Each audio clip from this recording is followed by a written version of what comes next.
gusto que nos acompañe nuevamente aquí en el programa del día a la noche. Hoy su tema es el regreso a clases después de 2 años. Y la verdad es que parece increíble hoy que, entre comillas, todo vuelve a la normalidad. En algunos países ya el uso de las mascarillas está totalmente libre. Y en Ecuador, con la vacunación y con otros aspectos, se va llevando de a poco el regreso a la vida normal, y entre ellos es el regreso de los niños a clases. En este tiempo, ¿cuántos meses ya? ¿Qué análisis le deja? Bienvenida, doctora. Muchas gracias, saludos a todos los que están escuchando y viéndonos. Bueno, sí, es un tema muy relevante en este ya casi inicio de clases que estamos, y la verdad es que, bueno, se habla de el reinicio, ¿no?, de estas clases presenciales, pero más bien es un nuevo comienzo para todos. Creo que si apuntamos a eso, nuestra perspectiva cambia en cuanto a lo que nos vamos a enfrentar. Eso quiere decir, un nuevo comienzo marca un antes y un después en las clases. Exacto, porque ¿qué cambió? Parece mentira, pero las palabras pues surgen efecto, ¿no?, en nosotros, y el decir, bueno, ahora hay que adaptarnos. Si bien es cierto, sí, la adaptación es parte de la vida, y eso es lo que hay que transmitir nosotros los adultos a los chicos, adolescentes y niños, que los cambios son parte de la vida, las pérdidas, los reajustes son parte de la vida, y lo que depende de nosotros es esa adaptación, que tiene que ver mucho con el modelado, que los adultos lo hagan. Creo que es muy importante que la educación, que ahora con lo que nos vamos a enfrentar, sepa manejar un protocolo de apoyo emocional y resiliencia para los menores. O sea, es muy importante que el sistema educativo esté bien preparado para poder enfrentar a este reto que nos toca vivir. ¿A qué se refiere con bien preparado? O sea, ¿en qué debe enfocarse? Sobre todo la salud mental, porque si bien es cierto, esta pandemia pues nos dejó repercusiones emocionales en cuanto a duelos no resueltos. Hay muchas familias que se van a reencontrar ahora, padres de familia donde quizás los padres ya no estén, donde han quedado los niños huérfanos, que hay muchos casos así, o donde uno de los dos ha fallecido. En fin, o sea, el sistema familiar se ha tenido que reorganizar. ¿Los niños han cambiado también?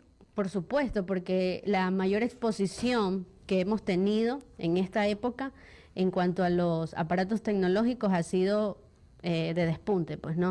O sea, realmente los chicos están adaptados mucho más al tema tecnológico, que si bien es cierto fue un canal de vía para que puedan estudiar. Sin embargo, algunos padres quizás optaron por por sacar a los chicos. Preferible, algunos decían, bueno, en mi consultorio decían, yo no los voy a hacer estudiar, porque cuestión de costos, y aparte también los chicos no prestaban atención.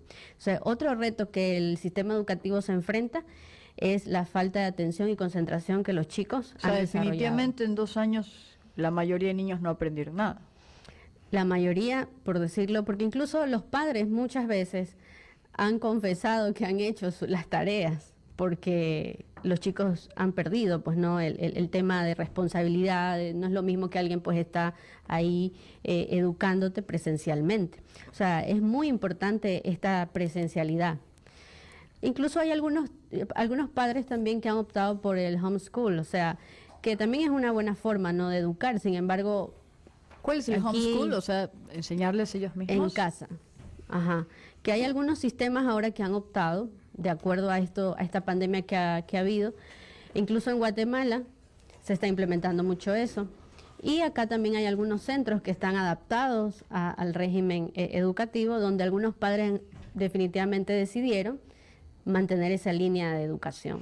Conversamos con la doctora Sara Rivadeneira, psicóloga, en el cómo empezar después de 2 años de pandemia a las clases presenciales. ¿Cómo corregir ciertas conductas? Es decir, de esos niños que estuvieron 2 años en casa, a través de una computadora, medio escuchando a la profesora, tal vez haciendo tareas compartidas con los padres.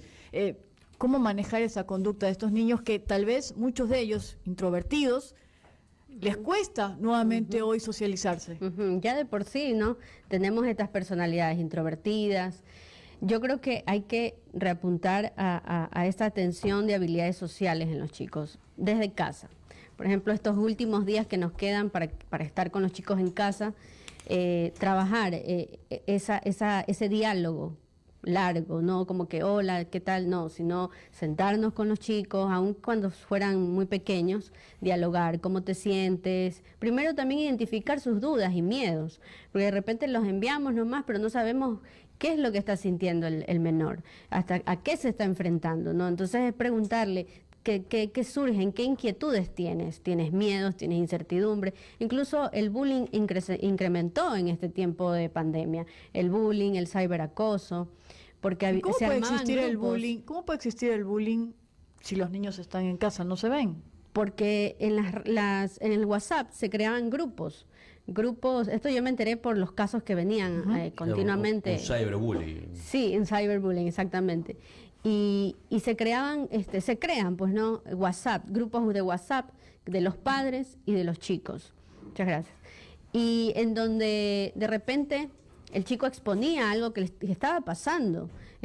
Decía, por ejemplo, tengo ataque de pánico, no puedo dormir, le decía entre los compañeros, y entonces ahí había muchas burlas y Claro, muchas porque situaciones. no solo los adultos, incluyéndome, creo que a muchos de nosotros en casa no conciliábamos el sueño, estábamos asustados, no sabíamos si íbamos a volver y de qué forma. Para los niños también lograron contagiarse de todo eso, y tal vez como un adulto lo puedes manejar, pero los niños muchas veces se guardan todo eso. Y hoy he visto también producto de eso no solo el distanciamiento, la poco social que pueden ser con el resto de niños. ¿Qué otro tipo de problemas ha encontrado? Por ejemplo, he encontrado que los padres han sobreprotegido mucho a los chicos. O sea, ¿a qué me refiero? Si bien es cierto, hay estadísticas donde reportan que entre los pares de los menores no había mucho contagio. Pero bueno, por preservar pues no el cuidado en casa de adultos, básicamente es por eso que se tuvieron que cerrar las escuelas. Pero sin embargo, hay muchos padres que hasta el día de hoy existe un sobrecuidado, y eso le genera ansiedad al menor. Es decir, o sea, el cuidado, el protocolo de la bioseguridad debe mantenerse hasta aún en las escuelas a partir de ahora. Sin embargo, la ansiedad del adulto le has transmitido al menor. Es decir, o sea, aléjate, cuidado. Entonces, le va incrementando mucho más la ansiedad del menor. Entonces, es muy importante que el adulto trabaje esa ansiedad. ¿Qué le está pasando a este adulto? De repente empezó con la paranoia.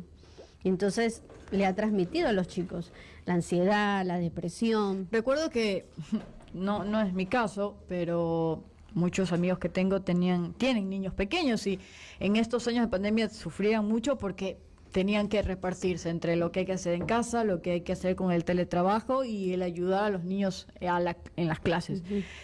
No les daba tiempo para poder salir a trabajar, en fin, un sinnúmero de problemas. Creo que los padres hoy son los más felices, o me equivoco, ¿son los niños hoy los más felices de regresar a clases? Creo que son los niños son los más felices, porque incluso aparte de las pérdidas humanas, materiales, también había desajustes en la relación familiar. Si bien es cierto, ayudó a muchos a crear esta comunicación, esta convivencia más armoniosa, pero en otros casos no, en otros casos fue el despunte o el abrir la olla de todos los problemas acumulados en el hogar. Y esto era pues un 24 horas viendo a estos niños, porque si bien es cierto, los padres iban a trabajar, los chicos normalmente van a sus clases, otros también, aparte de sus clases, tienen sus cursos, ¿no? De deportes, de algún arte. Entonces, a veces había poca socialización en casa y poca visualización de la interacción que se generaba entre los padres, entre los adultos. Y en cambio, ese 24 horas viéndolo de repente cómo había violencia, ¿no? En casa. Consumían mucho eso. Exacto. Incluso eso también se incrementó, la violencia hacia los niños en casa. Porque si de repente habían 4 niños en el hogar, esa madre ya no podía más, ¿verdad? Colapsaba. Y empezaba pues los gritos y todo, y se reportaron mucha violencia. Doctora, agradecerle por compartir con nosotros y ilustrarnos un poco de esta situación que, por un lado, es alegre que los niños regresen. Ya conocemos los beneficios y lo importante que ha sido las clases presenciales, pero también hay otro punto, y usted decía, bueno, los padres debemos estar cerca, debemos conversar con ellos en este proceso del retorno a clases. Nos decía, conversen con ellos. ¿Cuál sería su otra sugerencia, el otro consejo para los padres? Así es. Mientras vamos haciendo el diálogo, ¿no? Vamos identificando qué está presentando mi hijo. Si yo considero, como padre, que ya está sobrepasando, por ejemplo, nervios, miedo, resistencia, al ir a clase, es el momento de pedir ayuda, porque si nosotros solamente lo exponemos al menor, pueden repercutir situaciones graves del menor. Ahora, es importante también que el sistema educativo, como le decía, reforzar la parte de la salud mental. Es decir, mira, a nivel de Ecuador, no sé ahorita es la estadística, pero no sé si todas las escuelas y colegios reportan que hay un psicólogo en el sistema educativo, pero hay algunos que no, o solamente se abastan uno con miles. Niños, claro. O sea, es imposible, al menos en este tiempo de pandemia. Es importantísimo que el sistema educativo se refuerce con psicólogos, con trabajo terapéutico. Es más, yo considero como una recomendación que los primeros días de clase deben de ser ese protocolo que te decía, ese apoyo emocional y resiliente. Poder captar a los chicos, trabajar habilidades sociales, dejarnos por lo menos una semana para poder socializar, para que los chicos empiecen a expresar las dudas y todo. ¿Para qué? Para que ellos se sientan más apoyados, acompañados y con menos temor. De esa manera yo creo que el niño y el adolescente se va a sentir más seguro, más protegido, más cuidado, y va a sentir que hay empatía desde el docente, con los pares y obviamente el apoyo en casa. Gracias a la doctora Sara Rivadeneira, nuestra psicóloga. 18 horas con